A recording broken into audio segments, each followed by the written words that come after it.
Hi hello నమస్తే guys, welcome back to our YouTube channel Katta talents.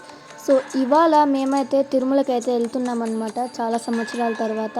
So అదంతా ఎలా ఉంటుంది అనేది మీకు చూపిద్దామని ఈ వీడియో అయితే అప్లోడ్ చేస్తున్నాను.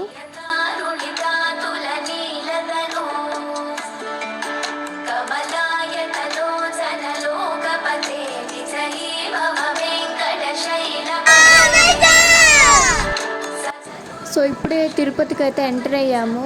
సో ఇప్పుడు మనకి చెకింగ్ చేసిన తర్వాత కొండపైకి పంపిస్తారు.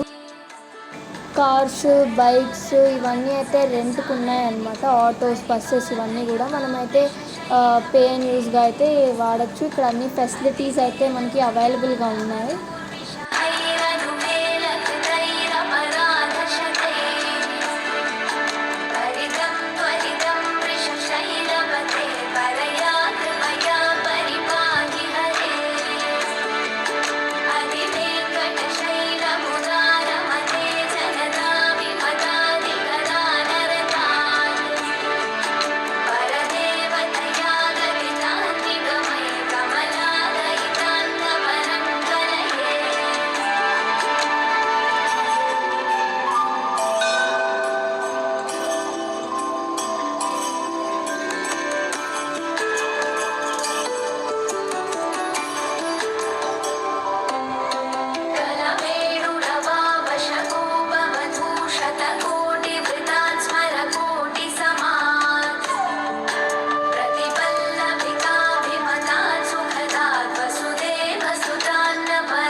సో ఇదైతే చెక్కింగ్ అయిన తర్వాత మనం ఇప్పుడు కొండమందికి స్టార్ట్ అయ్యామన్నమాట.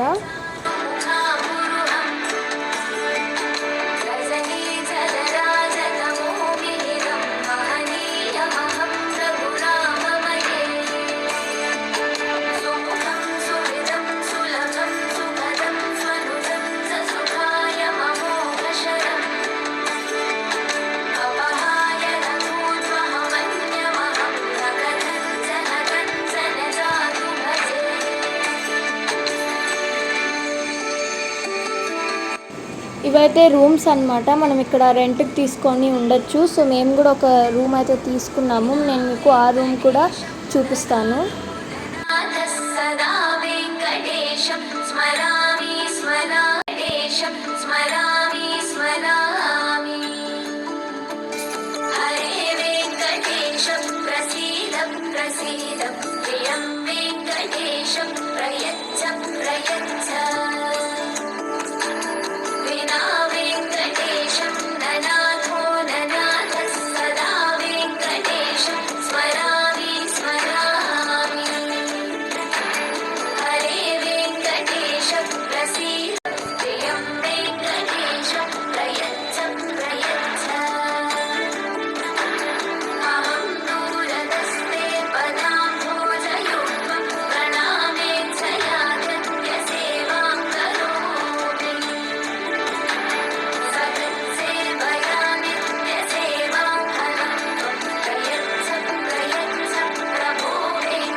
ఇదే అన్నమాట గుండు కొట్టించుకునే ప్లేస్. మా డాడీ ఇంకా తమ్ముళ్ళు, బాబాయ్ అయితే కొట్టించుకున్నారు.